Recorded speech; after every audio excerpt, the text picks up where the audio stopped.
یہ ہم سب مانتے ہیں کہ یہ 5 فقہ جو ابھی چل رہے ہیں یہ سب مسلمان ہیں، اس پہ جو بھی عمل کرے گا وہ اپنے عبادات کو اسی طریقے سے انجام دے رہا ہے جیسے خدا نے اسے کہا ہے۔ اب کسی فقہ نے مثلا کہا ہے کہ آپ مثلا 8 رکعت نماز پڑھو تو اسے 8 رکعت ہی نماز پڑھو، کسی نے کہا آپ نہیں جی 20 رکعت نماز پڑھو تو اس کو 20 رکعت ہی نماز پڑھو، کسی نے کہا کہ نہیں جی تراویح ہے ہی نہیں تو اس کو اپنے فقہ کے حساب سے عمل کرنا۔ مسئلہ یہ ہے کہ یہ جو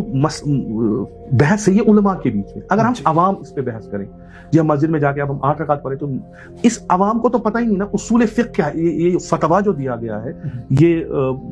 طریقہ جو ہم کو سکھایا گیا ہے، اس کے پیچھے اصل فلسفہ کیا ہے، روایت، یہ تو عوام کو ان چیزوں میں نہیں پڑھنا چاہیے۔ ہاں وہ زیادہ سے زیادہ سوال کر سکتے ہیں اپنے عالم سے کہ اگر وہ فقہ والا جو ہے 8 رکعت نماز پڑھتا ہے تو ہمیں 20 رکعت کیوں، لیکن عوام کو اتباع کرنا ہے اپنے علماء کا، اپنے فقہ کا جو انہوں نے قبول کیا ہے۔